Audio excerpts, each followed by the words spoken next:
Hi, it's Jim Everett, and I'm here today, fortunate enough to be joined by Barry Moltz. He was introduced to me by a mutual friend, and I've since discovered quite a bit more about Barry. Watched several of his videos, which I would highly recommend that you do. You can get there from barrymoltz.com. But one of the things that Barry's really known for is helping entrepreneurs to get themselves unstuck. And so I'm very happy to have Barry here. He's also the author of 3 books, and we're going to get into some of the material in his books a little bit here as well. So welcome, Barry. Welcome. Thanks for having me. All right. So I'm just going to jump right in here because I know one of the things that seems to confuse a lot of people is that it's easy to think that all you need for a good business is a great idea. But you say that businesses aren't about ideas. They're about execution of ideas. So can you give us some more detail on exactly what you mean there? Well, a lot of people, Jim, come to me, they say, Barry, I've got a great idea for a business. What do you think?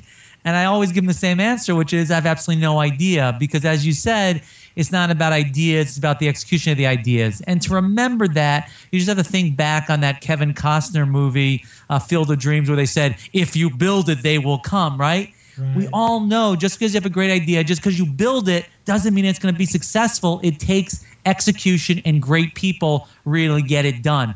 People are always afraid about, me like stealing their idea. And I'm going, forget about that. It all comes down to people. That's really what makes a difference. All right. Yeah. And so what are some of the keys then, as far as you're concerned, about executing really well? Because I know you said that you would rather have sort of a B-class idea with A-class execution than an A-class idea with B-class execution. Yeah, you definitely, Jim, have to find the right people. That's really critical. A lot of people say to me, Barry, I want to start a business, but I'm not quite sure what I want to do. And I always say, go find a group of people that you really think you can work with, that you can groove with, and go work with those people. That's why you see, Jim, serial entrepreneurs, people that start many different businesses. Many times they'll take the same people from one place to the other because they know if they were successful over here, they can be successful over here. Okay.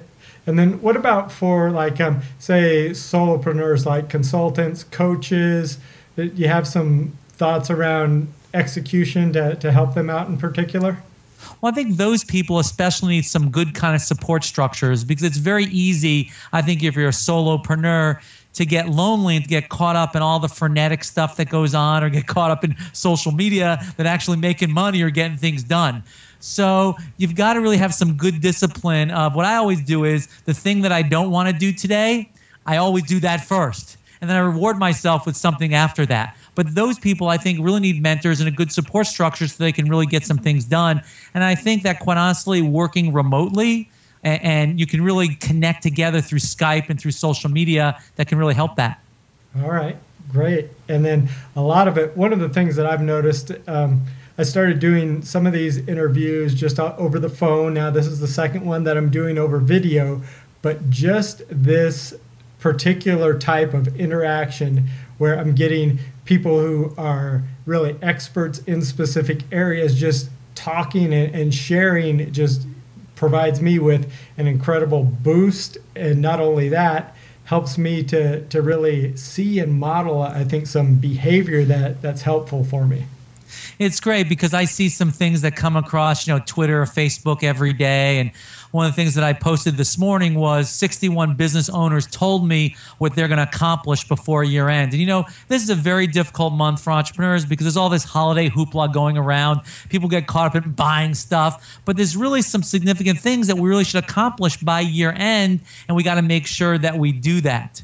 One of my favorites is a woman named Sarah Robinson. I don't know if you know who she is. She has this idea of how do you escape mediocrity? And so every day I always ask myself this question, Jim, am I being mediocre today or not? And if I am, I try to step it up a little bit. Right. Yeah, that's a great question. And I like what you said there about starting off with what you don't want to do first. And it's something that you need to do. And I think that's probably in alignment with escaping that mediocrity. Absolutely. Okay, great.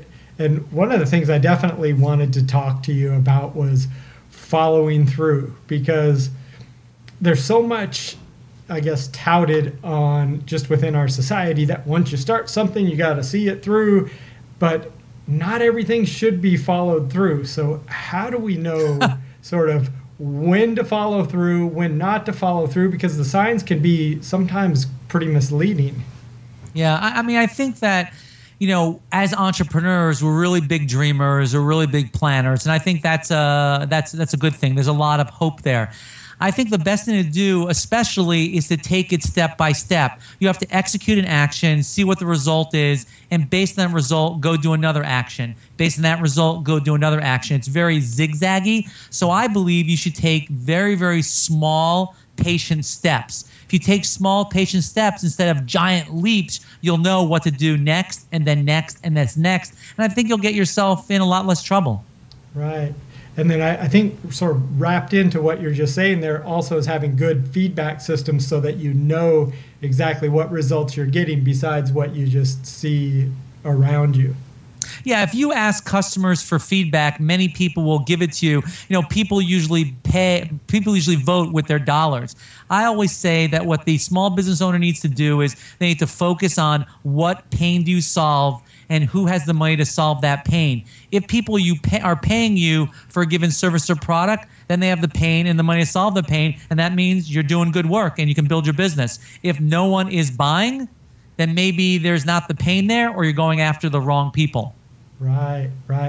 And yeah, one of the things that just that's been striking me more and more is just how true that is, and feeling it and recognizing it at different levels, that really seeking out that pain. And like you said, the people who are actively looking for solutions and can buy those solutions. Yeah, I mean, in this environment, this difficult economic environment, remember, people are buying painkillers, not vitamins. Right. Okay, great point. And so now we're getting here to wrap up this first section. So just do you have anything to add just on anything that you shared here with us in this short first part? Sure. I think one of the things I always talk about about getting unstuck is you got to let go of the places where you really have failed.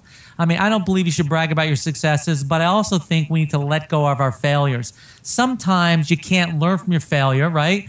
Sometimes it just stinks. But if you can learn something, learn it real quick and then let go. Many of us are stuck in not moving forward because we keep beating ourselves over the head for the failure that was a month ago or a year ago. It happened. Get over it. Give yourself another chance of success. Forgive yourself.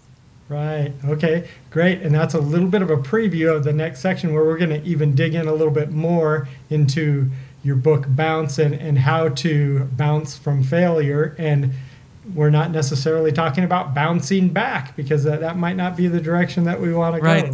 Exactly. And so I will stop this recording and we'll start the next one up.